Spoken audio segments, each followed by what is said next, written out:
Hi, everyone. I'm Mary Catherine. I am a retail development specialist here at Wizards of the Coast. I might even be your retail development specialist here at Wizards of the Coast. So today we're going to be going over EventLink, which is our new event reporting tool. So I used to be a manager at a store here in Seattle, and I used to run tons of events. I was the TO there, and man, I wish that I had something like this when I was running events back at then.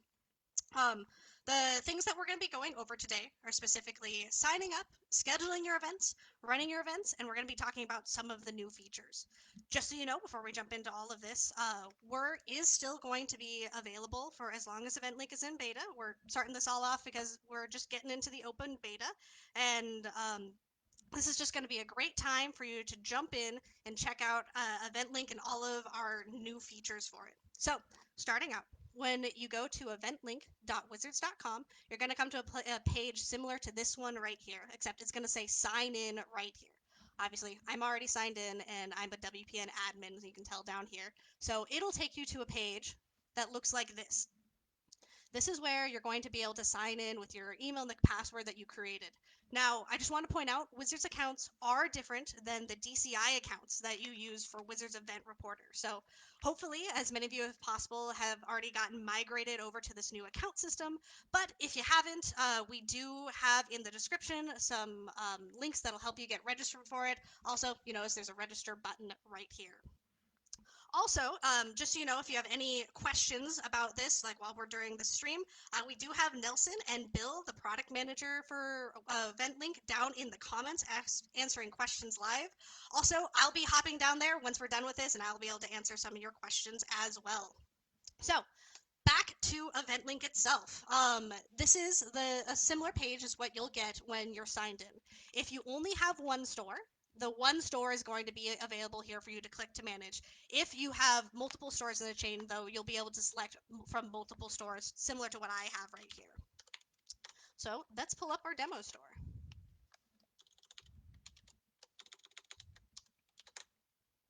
All right, let's get this refreshed real quick.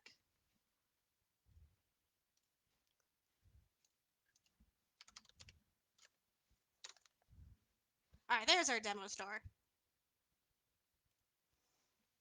And see, when I click on it, it brings me directly to this calendar view right here. You'll even see that I have a couple events here already scheduled for us. Now, from this calendar view, very similar to the Wizards Event Reporter one, you can see like all the events that you have coming up, and you can add events here on the days themselves. But this isn't the only view you have for events. We also have an agenda view for events, which is especially helpful if you're running like multiple side events during a big event, so you can easily navigate between all of them. You'll also notice here and on our calendar view that the different formats are all color coded to make it as easy as possible for you to like get between your different events. Going over here to the side, down here, you'll see store settings. This page is especially important for you to add people to your account. In the old system, you might remember you had to call retail support and get your staff added to your account so that they'd be able to run events. But now you can just add them here yourself. When we get you set up, you'll be set up as the store admin. Store admins can add people on the account and they can make events and they can run events. While as scorekeepers, they can just run the events that are already added. Also up here, you'll see a list of venues. We've also streamlined the process for requesting a new venue. You just click this button and it'll automatically make the request so that you can have a venue added to this section for an alternative play location. Also down here, you'll notice the submit feedback option. This is super important because we're getting into the open beta now. Your feedback is very important to us. You know, we all love hearing positive feedback, but I know that the people on that team, they're just digging through every single piece of feedback that we can possibly get. So like, please, please, please, all of your experiences, if you can give us any info on your experience with EventLink, we want to hear it. And we like want to make this as easy of a platform for you all to use as possible. So please use our submit feedback button here. Anyways, let's get back to the homepage, which we can get to if we click the calendar right here. I think we're going to start an event today so you can see how we schedule events. I mentioned that you can add an event right here in like the day itself by clicking here, but you can also create a new event up here in the right hand corner. I also want to point out that this drop down arrow has a lot of really nice templates that you can use to create your events over here. So I am going to create my new event. You notice I didn't use a template. I can still use a template here. I can click use official event template and it'll bring me to the exact same list that I showed you guys before. So for today, we're going to be doing a remote play event. These will be especially helpful considering that a lot of North America is currently has an in-store play suspension. And so you can just click this template right here and it'll get it all set up for your remote play event. Also today, I think we're going to be playing some casual standard. Let's click casual standard over the weekend or over the webcam. Over here is where we can pick from all the different formats. Let's click standard. We're gonna be real casual today. I think we're gonna be playing some like Planeswalker decks and stuff. So we're gonna pick casual rules enforcement level, and pairing method is available here, and we'll do Swiss. Now, getting down to the next section of the new event template. Now this is the scheduling information. Since I didn't schedule the event in the calendar itself, it is going to have me select the day right here. Now, if you had clicked that new event in the calendar itself over here, it would just automatically fill in the day for you. So I think we're going to have this at like noon today in an hour or so. I think it's going to probably run until like 5, give us some extra time in between rounds because we'll all be hanging out. Let's get my time zone here. And now we've reached the last section here of this new event template. This is the venue section that I mentioned earlier. So if you have requested additional venues, you can change it right here. Capacity is something new that you can set, which will be especially helpful after there's the lift on the in-store play suspension. So this way you can advertise to everyone exactly how many people you want to be showing up in your store at this time for your event. You can put your entry fee here, and you can use all the major currencies here.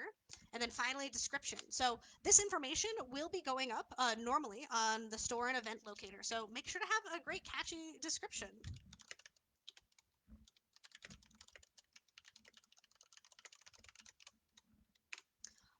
So normally, if I was doing this at a store, I'd probably want to put it in the store event locator. But since we're doing it for this live stream, I'm going to uncheck this box. You might not want to put it up on the store and event locator if it's a on-demand event. A bunch of people come in the store and they're like, "Hey, we want to draft tonight. It's just our group." That's a good reason to do it. Or if you're doing a bunch of side events at a bigger event, that's another reason why you might not want to publish it. But anyway, we got all of our information in, and now we are going to sanction the event.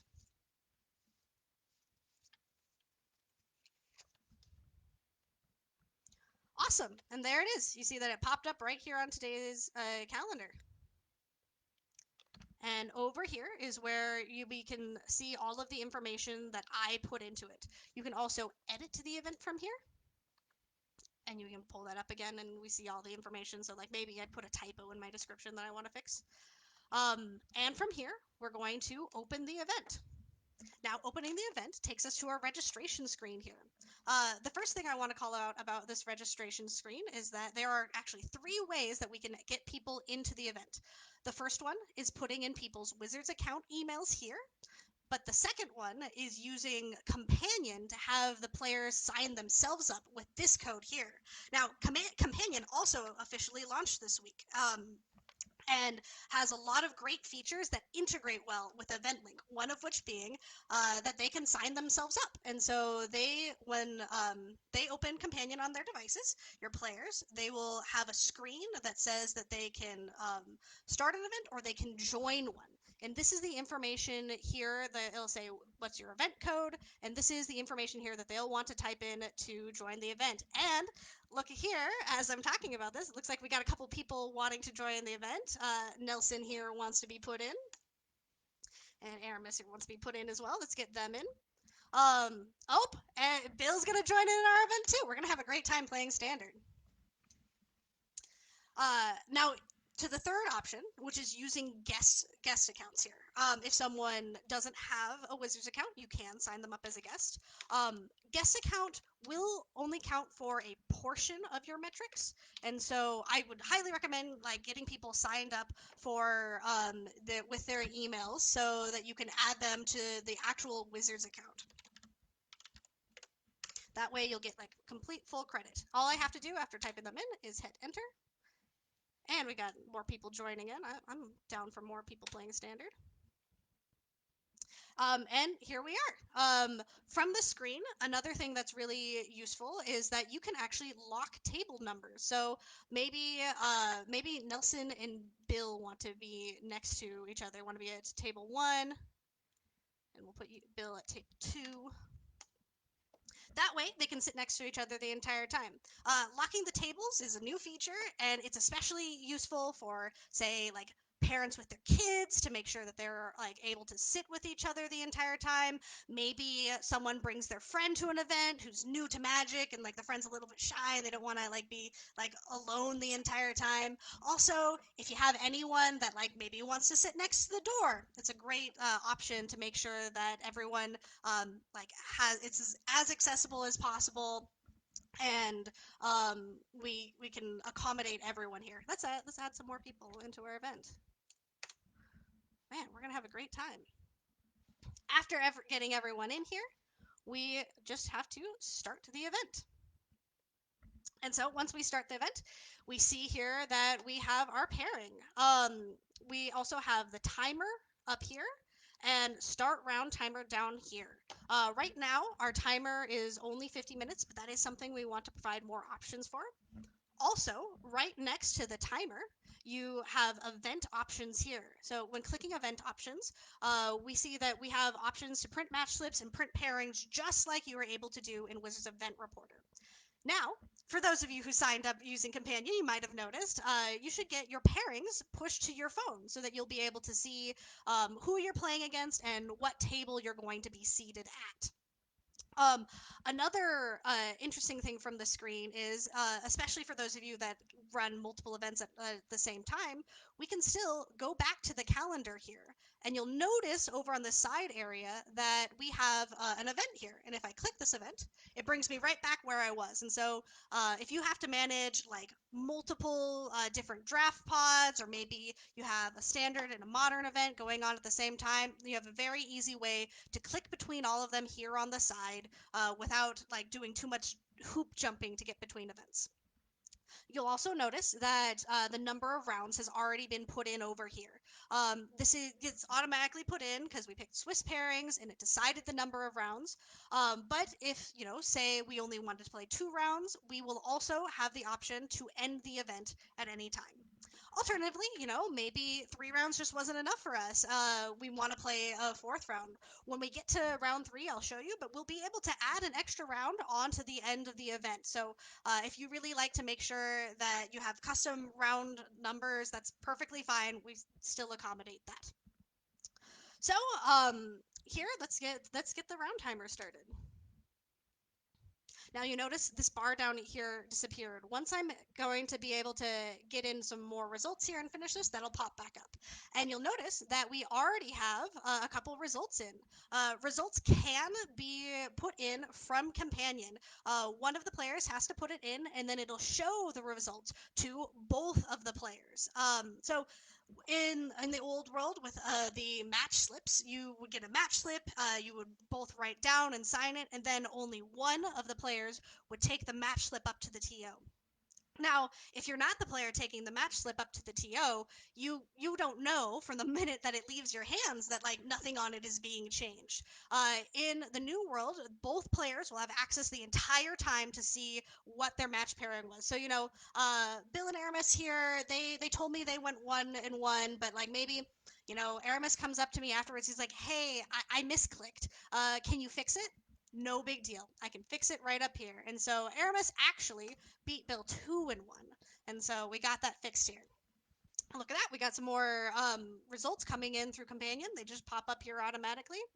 And finally, I'm going to put the last few results in here myself because I can just put it in myself just as normal. From this bar right here, you'll also notice that we have the add penalty options on either side of the player. So if I needed to add a penalty to our guest player here, I could click it. It'd fill out the player name and it'd fill out what round it is. This isn't the only place you can add penalties from. I'll show you as well afterwards. We have penalties down here that you can go there as well. So now that we have all of our matches completed, you'll see that this bar popped up down here and we can click next round.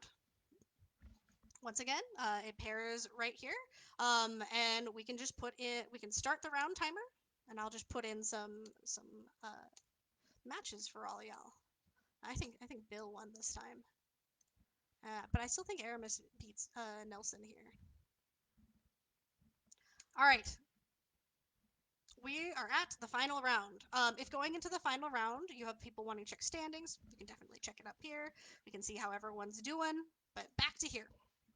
We'll start the round timer again, and we'll just get. Let's see. I think Becky wins here. I think Bill already got his in. I think the guest beats Nelson though. And there we are. Now you'll notice down here we have two options. We have the option to end the event, and we have an option to add another round. So saying, 3 rounds wasn't enough for us. And so, I'm gonna add another round. You'll notice that it pops up here and it mentions that we've completed the Swiss portion of the event.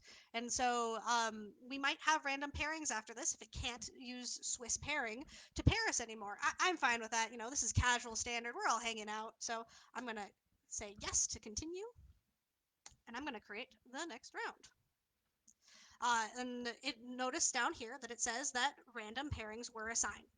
And so these were completely randomly paired. Now maybe I get to round 4 and I'm like, oh no, the last round I accidentally typed in one of the match results wrong. That's fine. I can go back and fix that. I can click delete current round data here, put delete here, and delete this round. And here we are. We're back at round 3, and actually, John beat John beat Bill 2-1, and so I fixed that one. And so everything's good, and now I'll go back to round 4 here. So again, it mentions to me that it was randomly paired. We'll start that round timer. Looks like Henry wins here. I think Becky's gonna win against Bill, and I think Aramis gets this one too. So there we are. We now, we've been playing 4 full rounds of this. We can just click end event here. And finally, it brings us to our standings here. Now, I would highly recommend taking a screenshot of these standings. And that's because right now, once we close this event or navigate back to the calendar view, you're not going to be able to come back here and look at this. That is something that we're looking to implement to make sure that people have access to this when they're doing prizes. But for the time being, I highly, highly recommend taking a screenshot of these final standings here so you don't accidentally lose it when you're giving out prizes. But now I can close event, and we're back here on the calendar. So you might notice a couple of things. You might notice this event that we ran, it's ended, but it's still on the calendar. That's perfectly fine. Just because it's on the calendar doesn't mean it hasn't been completed. If you have a lot of experience with Wizards Event Reporter, you might be like, oh no, if something's on the calendar, that means it's like not done yet. But it's already been uploaded. It uploaded automatically when you ended it. It's just still on here for you to see that you ran it. And in uploading automatically, that means there's no button to hit. There's nothing that you have to click to make sure that the event you ran gets uploaded properly. And so that's it. That's an entire event going through here. So I'm going to be jumping into the comments right after this to answer any questions I can. If you haven't tried out Wizards EventLink yet, I highly recommend it. It's a great program. It's real easy to use, and we have some links in our description that you can go to make sure you get all set up with everything.